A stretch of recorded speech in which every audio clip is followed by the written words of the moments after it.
Hello everyone, school students and competitive candidates.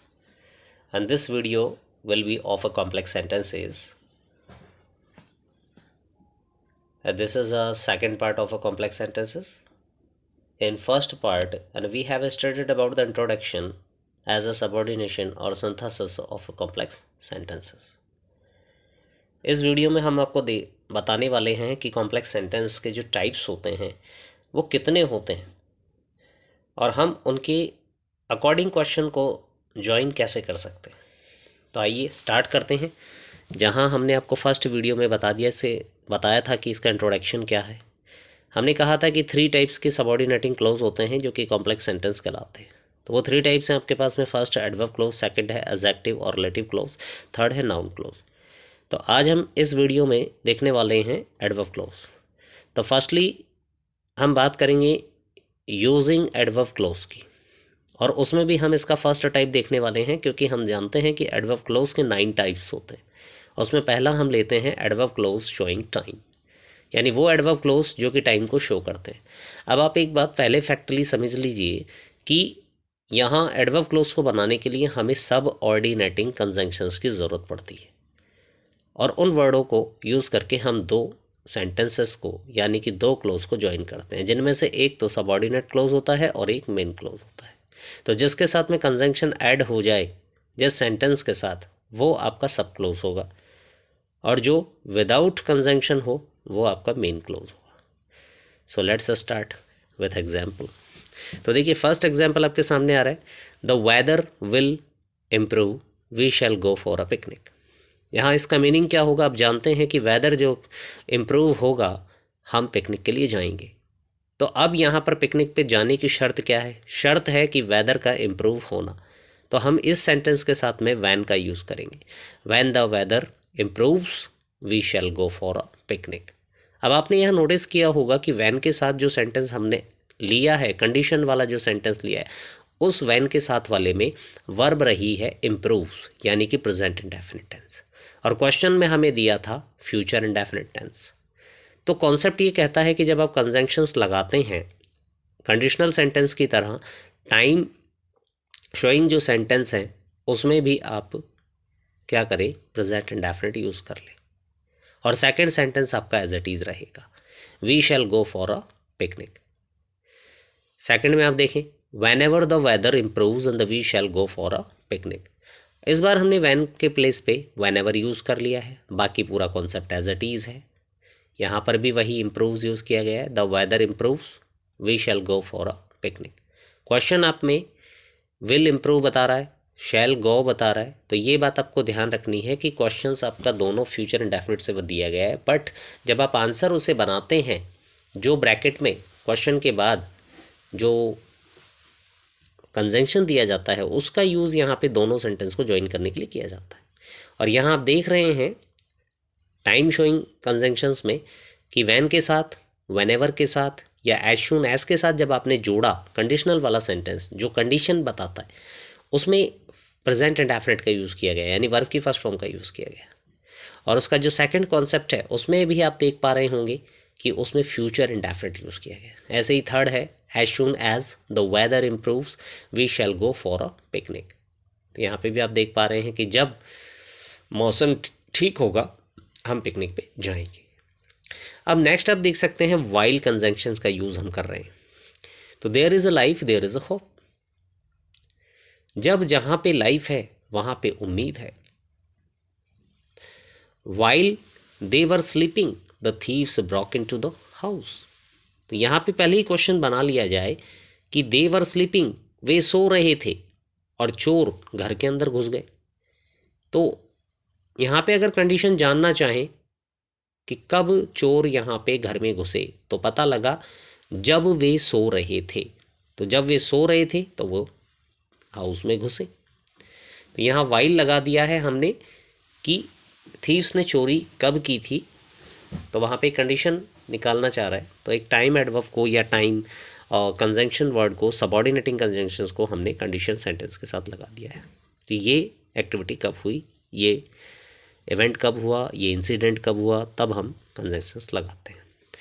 इसके अलावा हम और भी टाइम शोइंग एडवर्ब क्लोजेस को देख सकते हैं, जैसा कि आपके सामने यहाँ पे हम प्रेजेंट कर पाएंगे।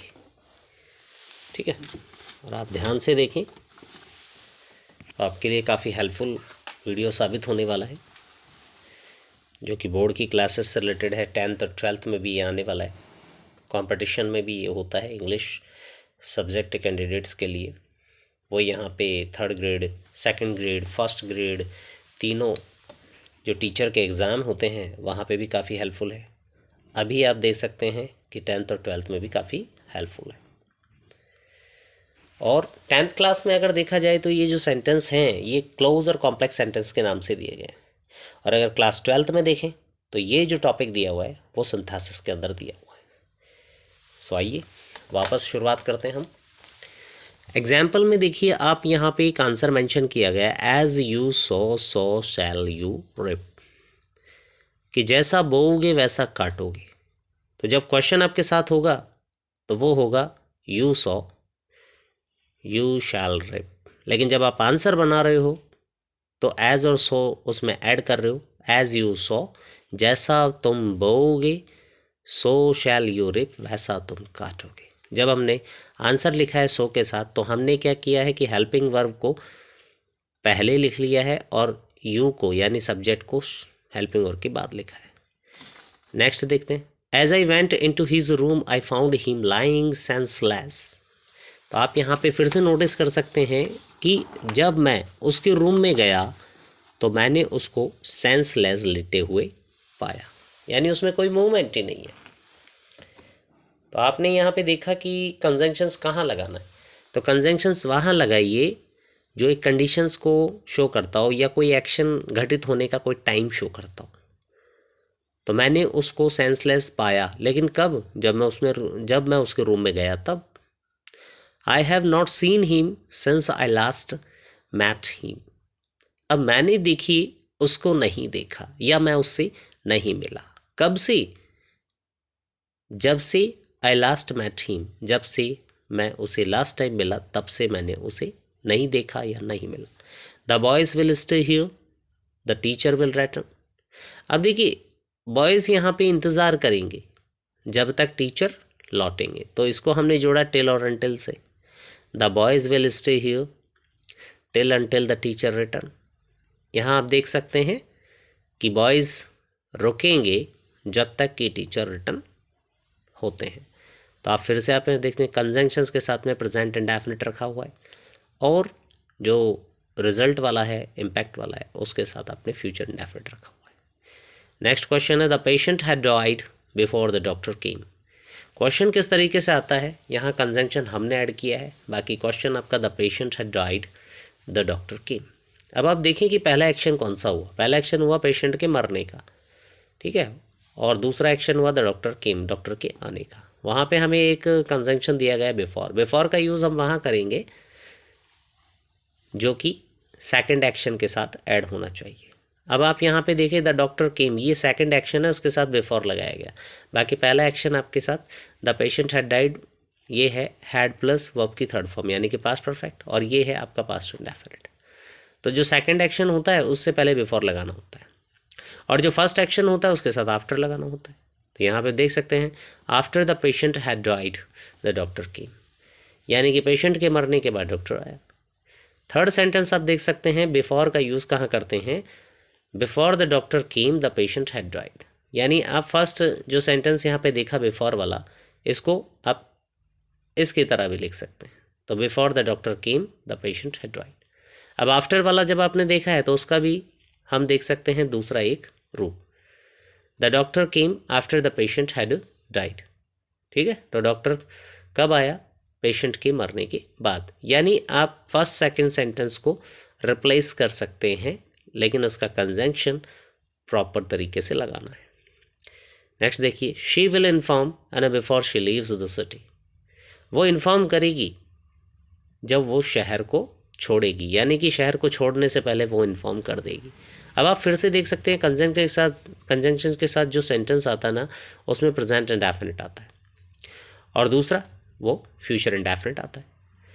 And she can't go and before she has completed her work. यहाँ पे आप देख सकते हैं कि उसने अपना वर्क समाप्त करने से पहले नहीं जा सकती। कहने का मतलब है कि वह अपना वर्क समाप्त करने से पहले वह नहीं जा सकती। आप यहाँ देख सकते हैं विल मॉडल है, यहाँ पे कैन मॉडल है, तो मॉडल वाले के साथ में यहाँ पे हमने बिफोर नहीं लगाया। बाकी जो टेंस रूल का चलता है, टेंस का एस्पेक्ट है, प्रेजेंट टेंस का एस्पेक्ट है, ठीक है, प्रेजेंट परफेक्ट, उसके साथ में बिफोर यूज़ किया। नेक्स्ट देखिए, please issue books before living the school. कृपया स्कूल छोड़ने से पहले बुक इशू करा दें। तो ये आप नेचुरली देख सकते हैं कि please issue books living the school. तो इसे शर्त हो गया कि पहले क्या करें, बुक को इशू करवाएं, उसके बाद स्कूल छोड़ें। यानी स्कूल छोड़ने से पहले आप क्या करें, बुक इशू करें। तो ये आप ज्वाइन कर सकते हैं इन easy way. He left before I could request for help. अब उसने छोड़ दिया या वो चला गया, before I could request for help, ठीक है, मेरे हेल्प के लिए रिक्वेस्ट करने से पहले वह चला गया। Go to market after you have finished the work. Question आपका रहेगा go to market, you have finished the work. अब आप देखिए कि मार्केट जाओ जब क्या कर लो, या किसके बाद चले जाओ, कि वर्क समाप्त करने के बाद। तो after you have finished the work, कि आपके वर्क समाप्त करने के बाद मार्केट जाइए। I haven't played since I left college. मैं नहीं खेला, मैंने कॉलेज छोड़ दिया। तो मैंने कब से नहीं खेला, जब से मैंने कॉलेज छोड़ दिया। तो यहाँ मेंशन हुआ है कि आई हैव नॉट प्लेड, कि मैं नहीं खेला हूँ जब से मैंने कॉलेज छोड़ा है। तो यहाँ पे ना खेलने का कारण बताता है, या तो वो किस टाइम पर हुआ, तो कॉलेज छोड़ने के टाइम से ही मैंने नहीं खेला। Hardly scarcely when, no sooner than. अब आपको ये देखना होगा कि हार्डली स्केर्सली के साथ में व्हेन यूज़ करते हैं कोरिलेटिव कंजंक्शंस बनाने के लिए, और नो सूनर के साथ देन यूज़ करते हैं। लेकिन द सूनर के साथ द सूनर यूज़ किया जाता है, ओके। और एक एज शून एज है जो कि सेपरेटली है, अलग है, सिंगल है। तो यहाँ देखेंगे कि हार्डली स्केर्सली और नो सूनर का रूल सेम है। हार्डली स्केर्सली हार्डली लगाइए या स्केर्सली लगाइए। उसके जस्ट बाद आप जो क्वेश्चन देख रहे हैं, हैड आई रीच्ड स्कूल, तो पहले हमें इसके बाद हेल्पिंग वर्ब लगानी होगी, फिर सब्जेक्ट, फिर after then when the bell rang. तो इस तरीके से जो आपको येलो वाले जो कंजंक्शन या वर्ड दिखाई दे रहे हैं, उनका यूज़ ज्वाइनिंग के लिए करना है, दो सेंटेंस को ज्वाइन करने के लिए। No sooner had I reached school and then the bell rang. इसमें भी आप चेक कर सकते हैं कि येलो कलर से रिलेटेड एक कंजंक्शन आपके पास में, वो सबऑर्डिनेटिंग कंजंक्शन है। उसके जस्ट बाद आपने हेल्पिंग वर्ब लिखा है, जैसे कि आपने ऊपर वाले एग्जाम्पल में देखा है। तो had I reached school then the bell rang. Same यही सेंटेंस फिर एज शून एज और द सूनर के साथ हम ले रहे हैं, ठीक है। अब द सूनर के साथ हमने एक सेंटेंस उठाया, the sooner we start, the sooner we shall reach there. तो यहाँ पे आप देख पाएंगे द सूनर वी स्टार्ट, कि जितना जल्दी हम शुरू करेंगे उतना ही जल्दी हम पहुँचेंगे। तो यहाँ दोनों साइड में कंपैरेटिवली हैं कि द सूनर, कि जितना जल्दी शुरू करेंगे उतना ही जल्दी हम पहुँचेंगे। तो यहाँ द सूनर के साथ दोनों सेंटेंस यूज़ किए गए। नेक्स्ट है as soon as I reached school.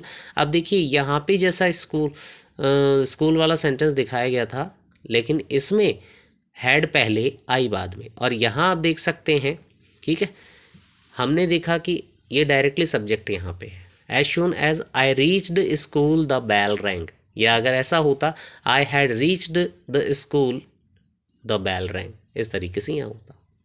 तो यहाँ देखना होगा एज सून एज के साथ में पहले सब्जेक्ट आएगा, ओके, जबकि हार्डली स्केर्सली और नो सूनर के जस्ट बाद यहाँ पे पहले हेड आएगा, फिर सब्जेक्ट आएगा।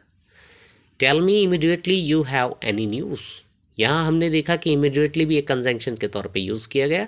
तो टेल मी, मुझे बताओ, यू हैव एनी न्यूज़, यदि तुम्हारे पास कोई न्यूज़ हो तो यहाँ पे कहा गया कि टेल मी इमीडिएटली, मुझे तुरंत बता दो, ठीक है, जो तुम्हारे पास न्यूज़ है। I shall wait until till you come. अब फिर से वही आ गया कि मैं तुम्हारा वेट करूँगा, यानी कि मैं वेट करूँगा जब तक कि तुम नहीं आते, यानी जब तक तुम आओगे। एज लॉन्ग एज का यूज़ भी इसी तरीके से होगा, as long as I shall wait you come, ठीक है। तो इस तरह से हमने यहाँ पे आपको बताया कि किस तरह से ये जो टाइम शोइंग एडवर्ब क्लोज हैं उनका यूज़ करते हैं, उन्हें ज्वाइन करते हैं, और ये इनका ज्वाइन करने में जो हेल्पफुल है वो है सबऑर्डिनेटिंग कंजंक्शन। सो मैं उम्मीद करता हूँ कि आपको ये टाइम से रिलेटेड यानी कि एडवर्ब क्लोज ऑफ टाइम से रिलेटेड वीडियो आपको अच्छा लगा होगा और ये आपके एग्ज़ाम के लिए एक बेनिफिशियल साबित होगा। So thank you very much for watching this video.